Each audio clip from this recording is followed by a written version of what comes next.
மாறன் சீரியலில் நாளைக்கு ஒரு சூப்பரான அதிரடியான எபிசோடு வந்திருக்குன்னே சொல்லலாம். வீரா கிட்ட வந்து கல்யாணத்தை நிச்சயத்தை நிப்பாட்டுறதுக்கு மாறனுக்கு வந்து ஐடியா கொடுக்குறாங்க. அதை வந்து ஃபாலோ பண்ணலான்னு திட்டம் போடுறாங்க. ரெண்டு பேரும் சேர்ந்து செம க்யூட்டாக இருந்துச்சுன்னே சொல்லலாம். அதுக்கு முன்னாடி வீடியோ பிடிச்சிருந்தா லைக் பண்ணிட்டு பார்த்து சப்போர்ட் பண்ணுங்கள் ஃப்ரெண்ட்ஸ். இந்த பக்கம் வீரா செம கடுப்பில் உட்காந்துருக்காங்க. அம்மா நான் சொல்கிறத கேட்கவே மாட்டேங்கிறம்மா, இந்த நிச்சயம் வேணான்னு முதல்ல நிப்பாட்ட சொல்லுமா அப்படின்னோடனே, இங்கே பாரு, ராமச்சந்திரன் வந்து அவர் ரொம்ப பெரிய மனுஷன், அவருக்காவது கொஞ்சம் ஒத்துக்க அப்படின்னோடனே கண்மணி வராங்க. ஏன் ஒத்துக்க மாட்டேங்கிற, நான் சொன்னால் கேட்க மாட்டேன் அப்படின்னா, என் வாழ்க்கையை முடிவு பண்ணுறதுக்கு உனக்கு யார் உரிமை கொடுத்தது, நான் உன் அக்கா தானே அப்படின்னு. அக்கா தான், என்கிட்ட ஒரு வார்த்தை கூட கேட்காம நீ மாட்டுக்கும் வந்து சொல்லிட்ட, தப்பு தான், நான் சொன்னதாக புரிஞ்சுக்க அப்படின்னு சொன்னேன்னா, அவர் பாவண்டி ரொம்ப பெரிய மனுஷன், நமக்காக வந்து ஆசையாக செய்கிறாரு, என் வாழ்க்கை வந்து என்னை வந்து இப்படி பிரச்சனையில் மாட்டி விட்றாது அப்படின்னோடனே, சரி உனக்காக இல்லை அவருக்காக, ராமச்சந்திரன் அவருக்காக வந்து நான் வந்து நிற்கிறேன் எல்லோரும் முன்னாடியும், ஆனால் கல்யாணத்துக்கு வேண்டாம் விருப்பம் இல்லைன்னு தான் சொல்லுவேன் அப்படின்னு சொன்னோன்னே, நீ இது வரைக்கும் சொன்னதே போகிறோம், அது வரைக்கும் எனக்கு சந்தோஷம் அப்படிங்கிறாங்க. இந்த பக்கம் வந்து கண்மணி வந்து, நீ யாரை நினச்சிக்கிட்டு மனசில் சொல்கிறேன்னு தெரியும், எனக்கு எப்படி இதை நடத்தணும்னு நான் பார்த்துக்கிறேன் அப்படின்னு, நீ ஆசைப்படுறது நடக்கவே நடக்காது, நடக்க விட மாட்டேன்னு கண்மணி யோசிச்சுட்டு இருக்காங்க. இந்த பக்கம் வந்து வாசலையே பார்த்துக்கிட்டு இருக்காங்க. கடையில் வந்து மாறன் வந்து, என்ன வீராவை ஆளையே காணுமே அப்படின்னு சொல்லிட்டு கரெக்டாக வந்து ராகவன் வராங்க. ஏன்டா இவ்வளோ லேட்டாக வர அப்படின்னு கேட்டோன்னே, இல்லைடா வீட்டில் கொஞ்சம் வேலை இருக்குது அப்படின்னு. நல்ல வேலை அப்பாவுக்கு தெரியாமல் சீக்கிரம் வந்துட்டேன் அப்படின்னோடனே, நீ தான் லேட்டாக வரேன்னு பார்த்தா இந்த அசிஸ்டன்ட் மேனேஜரை வீராவையும் ஆளையே காணுமே அப்படின்னோடனே, உனக்கு விஷயம் தெரியாதா அப்படின்னு. என்ன அப்படின்னு, வீராவை பொண்ணு பார்க்குறதுக்காக அப்பா ஏற்பாடு பண்ணியிருக்காங்க. ஓ அப்படின்னோன்னா கொஞ்சம் ரொம்ப டல்லாகிடுறாப்புல மாறன். சரி நடக்கிறது நடக்கட்டும் அப்படின்னு யோசிச்சுட்டு இங்கே வீட்டுக்கு கிளம்பி வராங்க. கிளம்பி வந்தப்போ மாப்பிள்ளை வீட்டுக்காரங்க எல்லோரும் வந்து வரிசையாக வந்து உட்காந்துருக்காங்க. உட்காந்தோன்னே வந்து ராமச்சந்திரன் வந்து அறிமுகப்படுத்துகிறாங்க எல்லாருக்கிட்டையும் வந்து. ராகவனை அறிமுகப்படுத்துகிறாங்க, கண்மணியை அறிமுகப்படுத்துகிறாங்க. ஆனால் மாறனை மட்டும் அறிமுகப்படுத்தாமல் பேசாமல் இருந்தோன்னா வள்ளி வந்து கடுப்பாயிடுறாங்க. இவர்ப்பா இவதான்ப்பா இந்த வீட்டோட கடைக்குட்டி, இவன் வந்து ரொம்ப முக்கியமான ஆள் இந்த வீட்டில் அப்படின்னோன்னா, சரி வணக்கம் அப்படின்னு சொல்லிடுறாங்க. இப்போ நான் அறிமுகப்படுத்துறது தான் ரொம்ப முக்கியம் அப்படின்னு சொல்லிட்டு இங்கே வந்து எல்லாருக்கிட்டையும் பேசிகிட்டு இருக்காங்க. பேசிகிட்டு இருக்க கேப்பில் வந்து மாறன் வந்து டக்குன்னு வந்து வீராவை பார்க்குறதுக்காக மாடிக்கு போயிடுறாங்க. போனோன்னே வந்து அப்புறம் ரொம்ப சந்தோஷமாக இருக்க போல் அப்படின்னு சொல்லிட்டு வீராவோட சேரில் வந்து நின்றுட்டு இப்படி திரும்பி பேசுகிறாங்க.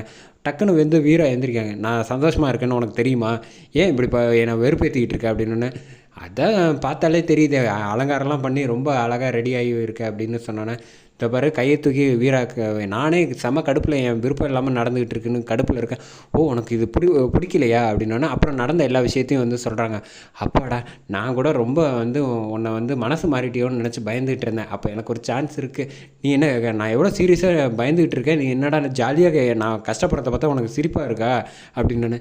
இல்லை நான் ஒரு ஐடியா சொல்கிறேன், அதை கேட்குறியா அப்படின்னு சொன்னோன்னே, சொல்லு கேட்குறேன் அப்படின்னு சொன்னோன்னே, பேசாமல் நீ வந்து மாப்பிள்ளை கூட தனியாக பேசணும்னு சொல்லு அப்படின்னோன்னா கடுப்பாக்குறாங்க. ஏன்னா அவங்க கூட நின்று பேச சொல்கிறியா அப்படின்னா, சொல்கிறத முழுசாக கேளு, அப்புறம் தனியாக போயிட்டு என்கிட்ட என்ன விருப்பம் இல்லைன்னு சொல்கிறியா அதை அப்படியே சொல்லிட்டேன்னு வச்சுக்க, ஏன் கல்யாணம் நின்று போயிடும், அதான் இதுக்கு ஒரே தீர்வு அப்படின்னு சொன்னோன்னா, நிச்சயம் நின்றோம் அப்படின்னோன்னே, சரி சொல்லி பார்ப்போங்கிறியா அப்படின்னா, அது ஒன்று தான் வழி அப்படின்னு சொல்லி பேசிகிட்டு இருக்காங்க.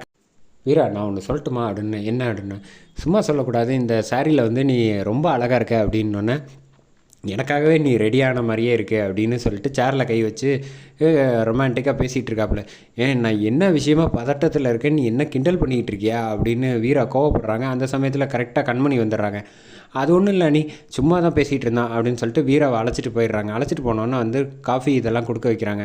ஒரு வேளை கேட்டிருப்பாங்களோ அண்ணி நம்ம பேசினதை, அதெல்லாம் இருக்க வாய்ப்பு இல்லை, சரி விடு பார்த்துக்கலாம் அப்படின்னு சொல்லிட்டு இந்த பக்கம் போய் வந்து எல்லாேருக்கும் கொடுத்துட்றாங்க. மாப்பிள்ளை இப்போ வந்து பார்த்துட்டு பொண்ணு பிடிச்சிருக்கா அப்படின்னா, ரொம்ப பிடிச்சிருக்கு அப்படின்னு சொல்லிடுறாங்க. இந்த பக்கம் எல்லோரும் போனதுக்கப்புறமேட்டுக்கு என்ன படிச்சிருக்கீங்க எல்லாம் கேட்டு முடிச்சதுக்கப்புறம் செம கடுப்பில் இருக்காங்க.